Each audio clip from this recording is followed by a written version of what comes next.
Hola chicos, vamos a una nueva cápsula grabada. En este caso nos corresponde trabajar el otro componente importante del mundo clásico antiguo desde la perspectiva de las herencias políticas, que es la República Romana. ¿Ya? Esta importancia se da, chiquillos, principalmente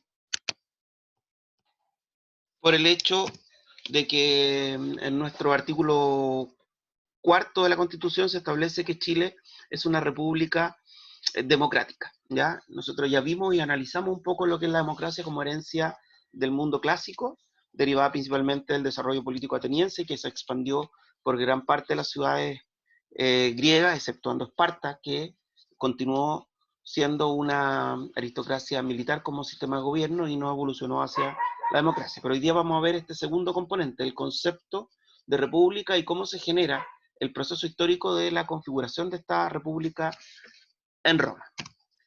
El objetivo de aprendizaje es relacionar las principales características de la civilización romana, como el derecho, la organización, la burocracia militar, la infraestructura, la esclavitud, entre otros, con la extensión de su territorio también y la relación que establece con los pueblos conquistados en el proceso de romanización y posterior expansión del cristianismo. Ya nosotros nos vamos a enfocar en un aspecto que tiene que ver con las características de la civilización, en la forma en cómo se estructura los primeros códigos escritos del derecho romano y cómo se va organizando este sistema político republicano. A ver, primero decir que la evolución histórica de Roma consta de tres periodos bien marcados. El primer periodo, que va desde la fecha de fundación de Roma, en el año 753 a.C., hasta la rebelión del 509 a.C., y que corresponde a un proceso denominado monarquía. Acá, en este cuadro síntesis, que está también en la página de su libro, están las principales características de este periodo monárquico, ¿ya? Predomina el poder de los etruscos en parte importante de la península itálica, ya principalmente en lo que es la zona del Lacio, donde se ubica Roma. Históricamente se reconoce la existencia de 7 reyes en la antigua Roma. El primero de ellos es Rómulo, de ascendencia latina y fundador de la ciudad, y el último Tarquino, que es de ascendencia etrusca y conocido como Tarquino el Soberbio. Ya ustedes saben que la explicación de la fundación de Roma corresponde al mito de Rómulo y Remo. Y una tercera característica de la monarquía es que este último, Tarquino el Soberbio, fue expulsado por los romanos, instaurándose un gobierno republicano. ¿Ya? La república, que parte en el año 509 a.C., en la cuando se rebelan los romanos contra los etruscos, para consolidar el dominio sobre la ciudad de Roma, y dura hasta el año 27 a.C., que es la implementación del imperio. ¿Ok? ¿Qué características importantes hay que considerar dentro de esta república como proceso histórico? Primero, que se redacta la ley de las 12 tablas en el contexto de la lucha entre patricios y plebeyos, que son grupos sociales romanos de la época. Nosotros nos vamos a detener un poquito también en explicar cuál es la importancia de la escrituración de las leyes y cómo se genera ese conflicto entre los dos grupos sociales de patricios y plebeyos. Les adelanto que los patricios corresponden a los nobles, ya a los descendientes de las familias fundadoras de la ciudad, y los plebeyos a lo que se podría denominar el pueblo común, campesinos, artesanos, principalmente, dejando fuera obvio que a los esclavos, y que luchan o van a luchar contra los patricios por alcanzar la igualdad política, económica y social. Durante esta república también Roma se expande por la península itálica y luego por la cuenca del Mediterráneo, o sea, comienza a expandir su cultura y comienza a expandir también sus dominios, y en ese proceso de expansión cultural es lo que se conoce como romanización, como los romanos expanden su cultura a los que ellos consideran pueblos bárbaros o menos civilizados y les van imponiendo también sus patrones culturales. Ese es el concepto de romanización que aparecía en el objetivo de aprendizaje.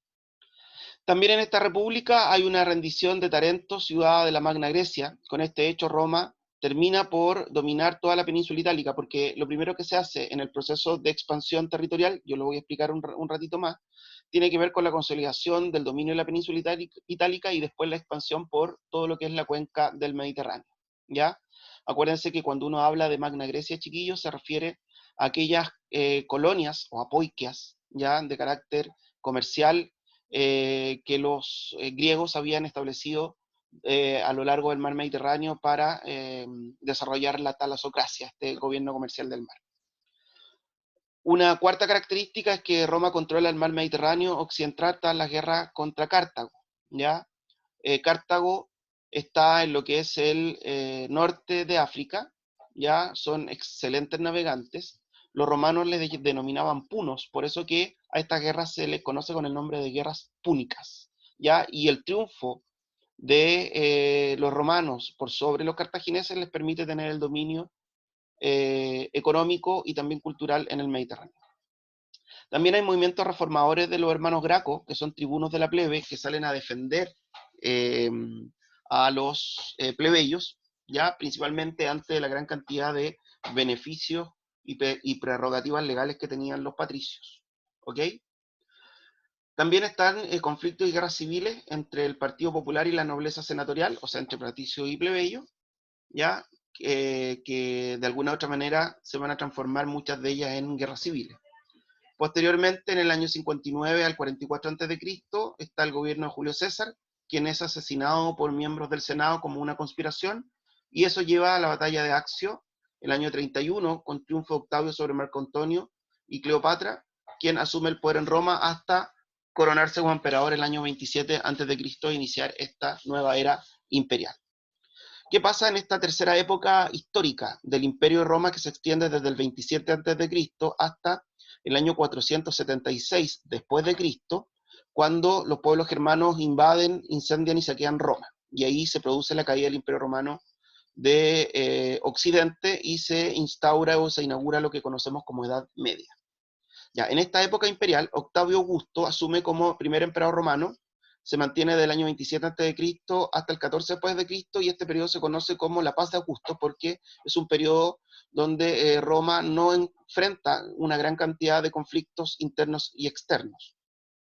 Surgimiento y difusión del cristianismo desde el siglo I, que viene desde el mundo oriental y se instaura en la cuenca del Mediterráneo, y obviamente que eso da que por un primer momento los cristianos sean altamente perseguidos, obligados a desarrollar sus cultos en catacumbas, en lugares secretos y prohibidos, y los principales persecutores de estos cristianos fueron el emperador Nerón y también eh,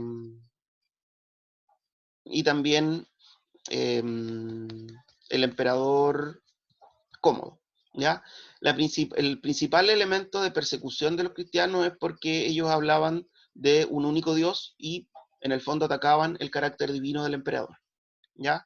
Una tercera característica es la crisis política, social y económica que comienza a desarrollarse en Roma desde el siglo III, ¿ya? Y que en el fondo es fruto de la expansión territorial y los amplios dominios que tiene el imperio, ya que de alguna u otra manera este concepto de la república, de la cosa pública, se transforma en intereses particulares que van generando mayoritariamente una pérdida del sentido de la ciudadanía en Roma, y eso conlleva también a una pérdida en materias económicas y políticas.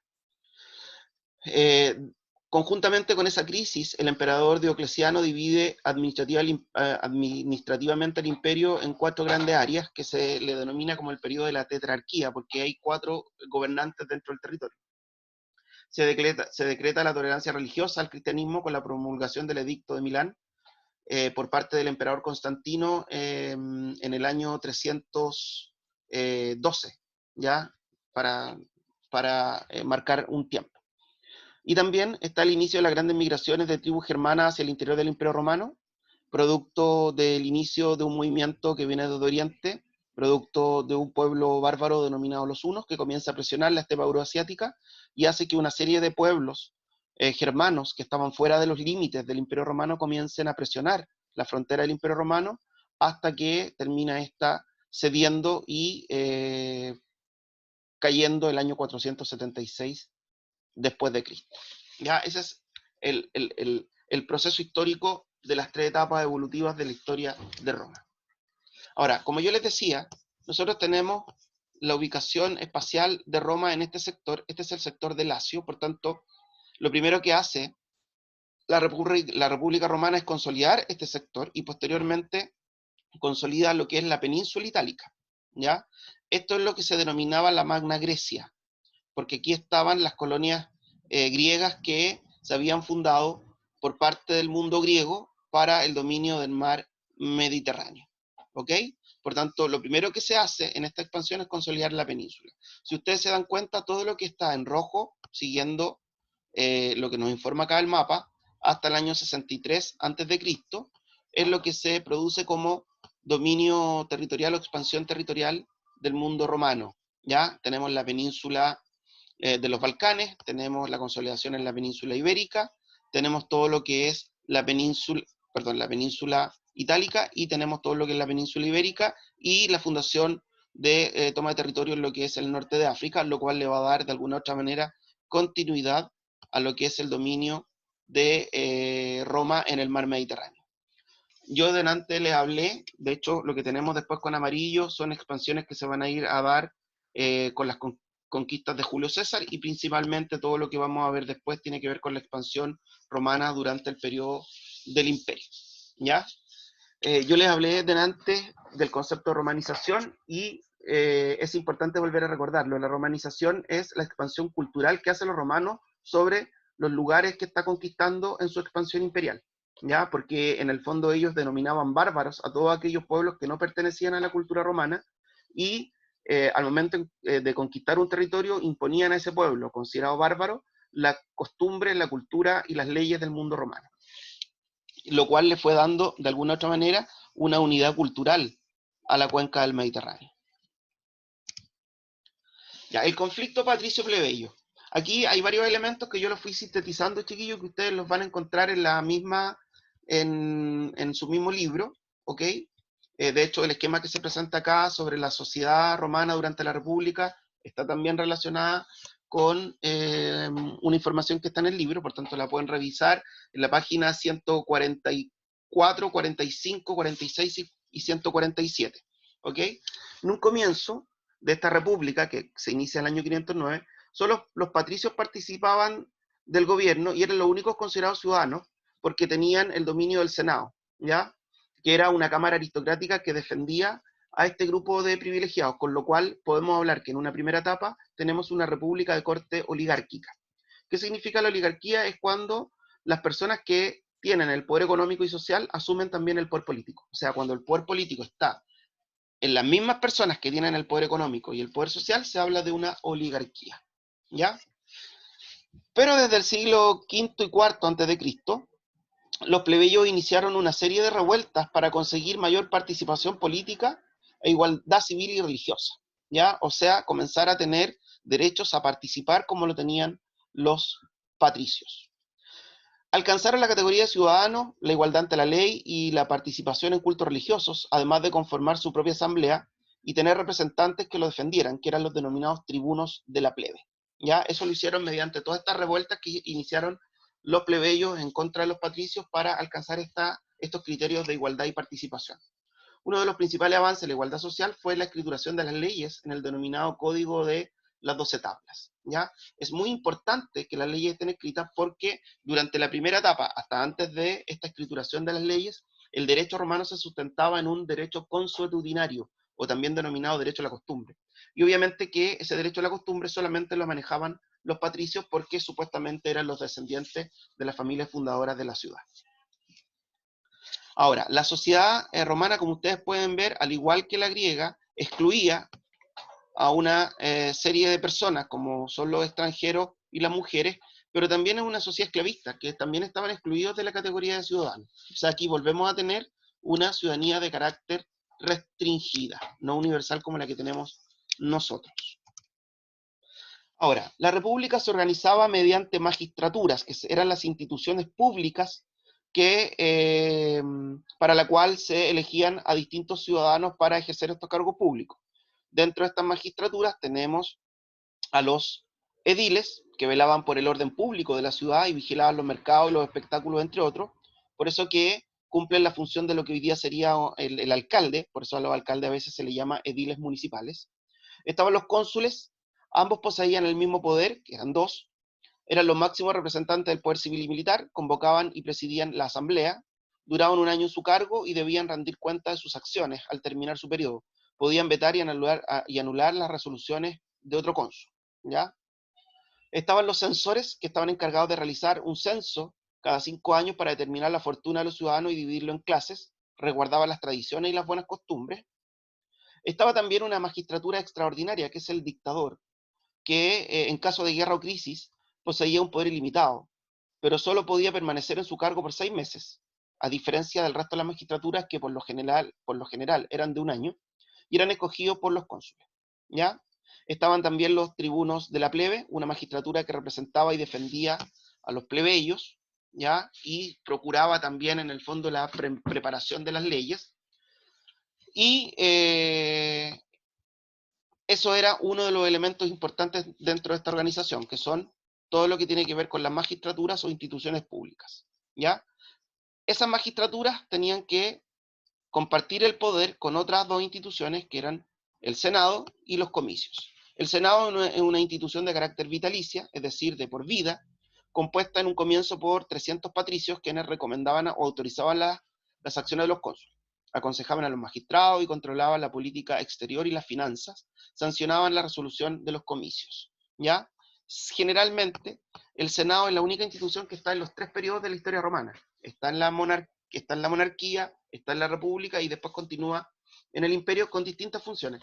Uno de los puntos importantes a saber, chiquillos, es que el Senado es una cámara aristocrática, pero a diferencia del nuestro, no legislaba, sino que asesoraba, fiscalizaba y dirigía la política exterior. Y los comicios o asambleas, existían diversos tipos de asambleas en las que los ciudadanos que se encontraban en Roma podían participar, ¿ya? Tras las revueltas fueron instancias de participación en las que intervinieron los patricios y plebeyos, elegían los magistrados, sancionaban las leyes y atendían las apelaciones que hacían los ciudadanos, o sea, funciones también de justicia, ¿ok? Ahora, ¿por qué dice que hay varios tipos de comicios? Porque están relacionados a los caracteres territoriales. Están los comicios curiados, que son por curia, por unidades territoriales más pequeñas, los centuriados, que son por centurias, ¿ya? Y así sucesivamente, ¿ok? Por tanto, dentro de la perspectiva de la institucionalidad de la República Romana, tenemos que hay una división del poder del Estado en 3 grandes instituciones, ¿cierto? Las magistraturas, que son las instituciones públicas, el Senado y las asambleas o comicios. Ahora, uno de los elementos importantes también, chiquillos, es que la expansión, como yo les dije, de la República Romana, que es todo lo que encontramos aquí en este sector, consolidación de la península itálica, expansión por la península ibérica y consolidación del dominio sobre la península de los Balcanes, le va a dar cierta continuidad y unidad cultural a lo que es el mar Mediterráneo. ¿Ok? Y obviamente que eso fue generando que la República Romana fuera generando también una estructura administrativa para poder administrar estos dominios. De hecho, res publica viene del latín cosa pública. Y uno de los grandes problemas que va a tener precisamente es que a mayor expansión territorial, mayores ingresos económicos, mayor distritos administrativos, y muchas veces esta cosa pública, el buen gobierno, la virtud de las instituciones, se va a ver trastocada por los intereses particulares y eso va a generar o va a dar pie a uno de los elementos de colapso de esta república. Los pilares de un sistema republicano, los pilares esenciales son 3. La soberanía popular, o sea, el pueblo congregado en las asambleas, o en este caso, los ciudadanos nobles en el Senado, la división del poder del Estado y el equilibrio regulador entre ellos, magistratura, Senado, asambleas o comicios, y también la escrituración de las leyes como un criterio de igualdad sobre lo que se va a decidir y pasar desde este derecho consuetudinario o derecho a la costumbre a las leyes escritas. Como yo les decía, acercándonos al siglo I antes de Cristo, la República va a entrar en una profunda crisis producto de los intereses particulares por sobre los intereses públicos y también por las dificultades de la buena administración que se dan producto de la expansión territorial y de la romanización. Eso va a dar pie a que la República colapse y se dé inicio al imperio. ¿Ya? Esa ha sido la cápsula de clase grabada. yo me voy a quedar atento a las consultas que ustedes me puedan hacer por el chat y les voy a dejar actividades que son de la página 145 y 147, que son análisis de texto y algunos comentarios personales sobre esta estructura de la República Romana, que ustedes deberán contestar en su cuaderno. ¿Ya? Que les vaya bien, chicos. Nos vemos, me parece que mañana en el horario de chat. Que estén bien. Hasta luego.